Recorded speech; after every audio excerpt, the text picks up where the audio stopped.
처음부터 이상했던 건 아니었습니다. 아니, 오히려 저는 그때 처음으로 아들이 정상적인 청춘으로 돌아가고 있다고 믿었습니다.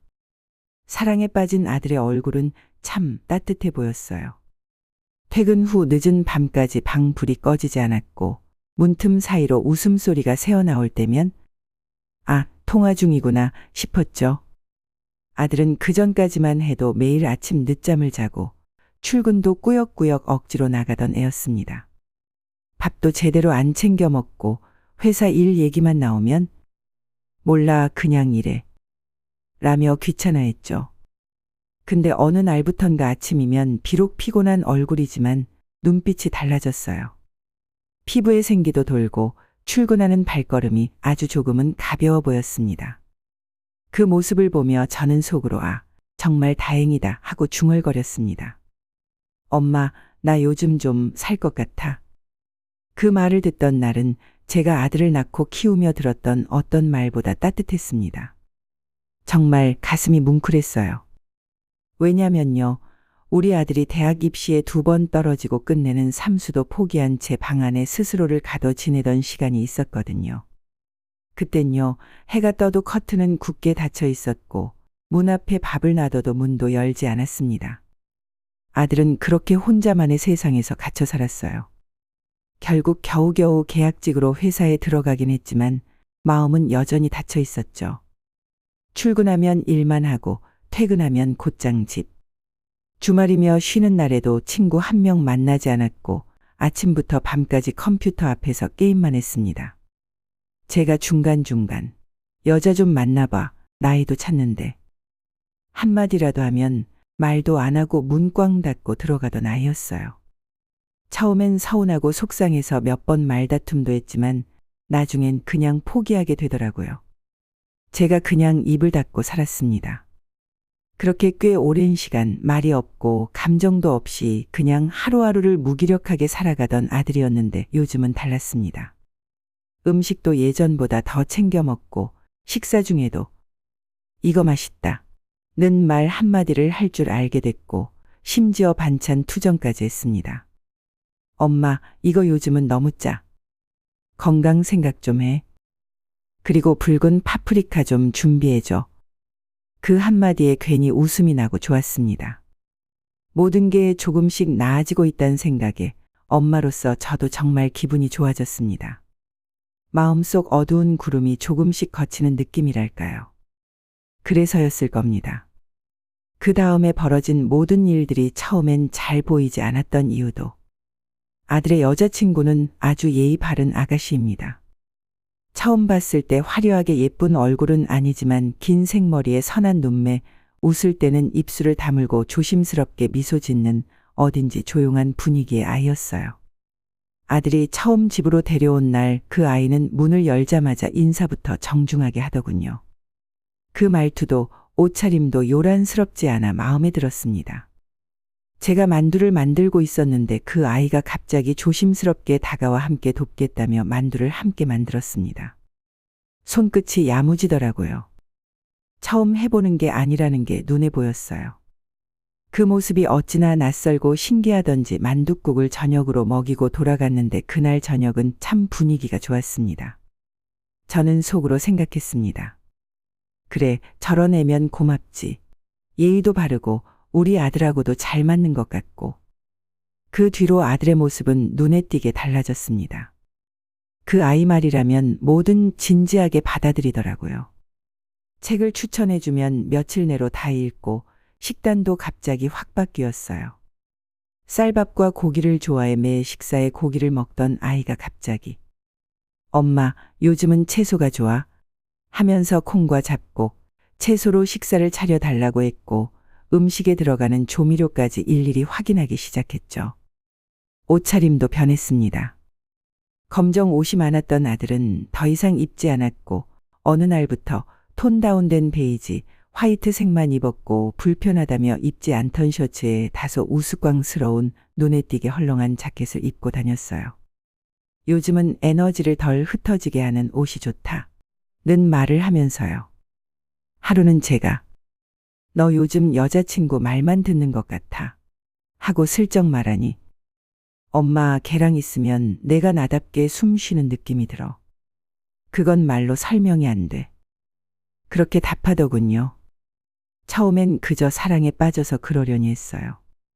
첫 연애니까 당연히 푹 빠지고 따라하고 닮아가는 거라 생각했죠. 하지만 그 다음부터 조금씩 이상한 기류가 느껴지기 시작했습니다. 식탁에 붉은 파프리카를 올려달라고 해서 끊임없이 장을 봐서 올려줬는데 이번 달은 아니라면서 이상한 소리를 하는 게 아니겠어요. 이번 달은 흰색 계열 위주로 먹어야 돼. 하는 겁니다.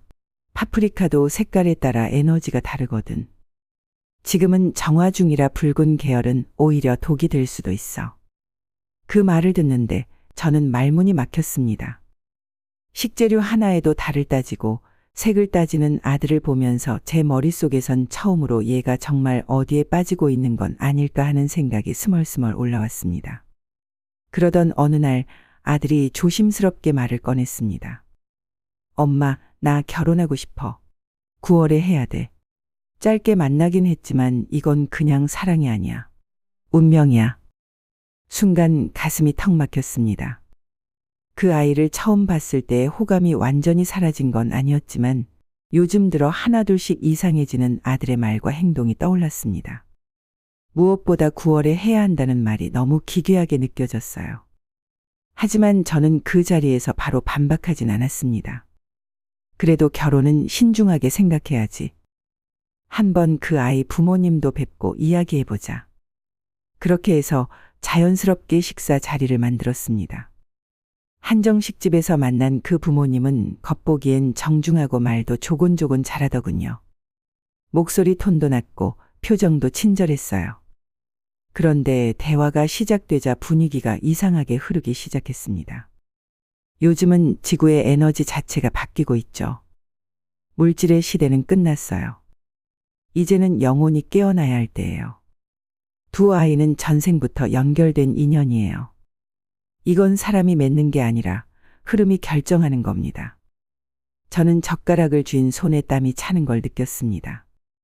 말은 조용한데 하나하나가 너무 낯설고 무서웠습니다.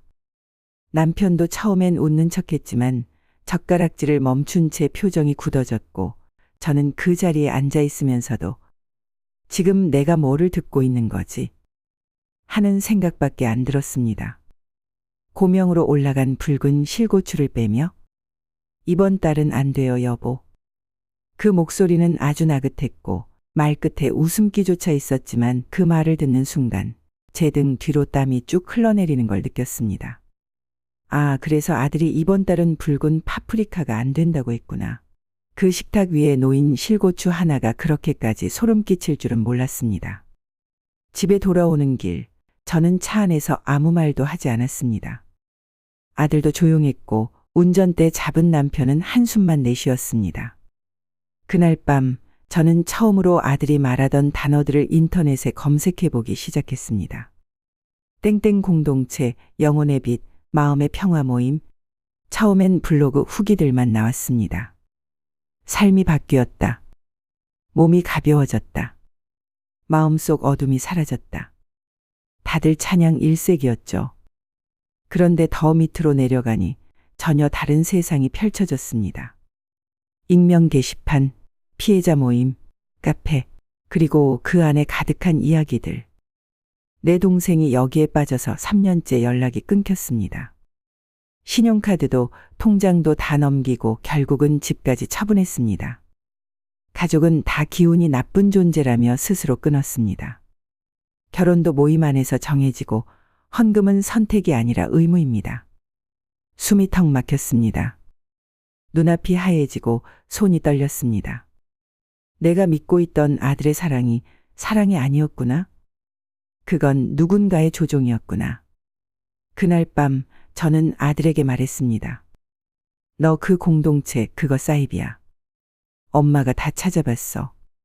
거기 빠져서 인생 망친 사람들 이야기 수도 없이 있어. 아들은 처음엔 가만히 제 얼굴을 보더니 잠시 눈을 감고 천천히 말했습니다. 엄마는 나를 믿지 않아. 엄마는 항상 세상이 정한 기준만 맞다고 생각하지. 그 기준에서 벗어난 건 다 이상한 거야. 엄마가 그런 사람이라는 거 난 어릴 때부터 알고 있었어. 그리고는 조용히 방으로 들어가 문을 잠갔습니다. 딸깍 그 문이 닫히는 소리가 저한테는 세상 전체가 저를 거부하는 소리처럼 들렸습니다. 남편도 화가 나서 당장 헤어지라고 했지만 아들은 한술 더 떠서 한 번만 공동체에 같이 가서 직접 보고 직접 판단하라고 오히려 우리를 설득했어요. 그 말에 남편은 더 이상 말도 하지 않고 자리를 피했고 저는 며칠을 망설이다 결국 따라가기로 했습니다. 그때까지만 해도 내 눈으로 확인하고 끊어내야 한다는 생각이었어요. 정말 그게 다였어요. 모임 장소는 생각보다 멀지 않았습니다. 서울 외곽 쪽 큰 도로에서 조금만 벗어난 한적한 동네의 카페처럼 생긴 3층짜리 건물이 하나 있었습니다. 간판도 없고 유리창은 다 가려져 있었지만 내부는 사람들로 가득했어요.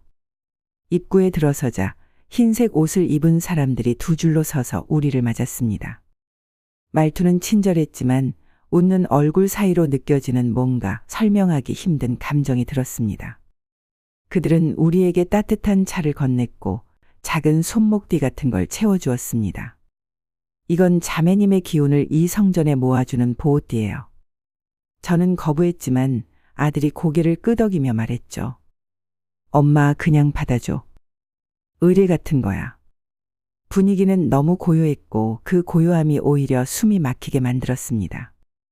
말소리 하나, 움직임 하나 없이 흐르는 그 정적 속에서 저는 이곳이 더 이상 모임이 아니라 어떤 신념 속에서 움직이는 하나의 다른 세계처럼 느껴졌습니다.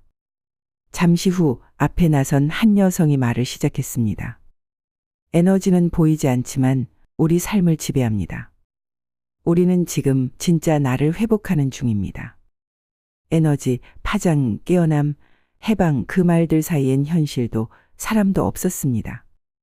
그 말을 들은 사람들은 박수도 대답도 하지 않았습니다.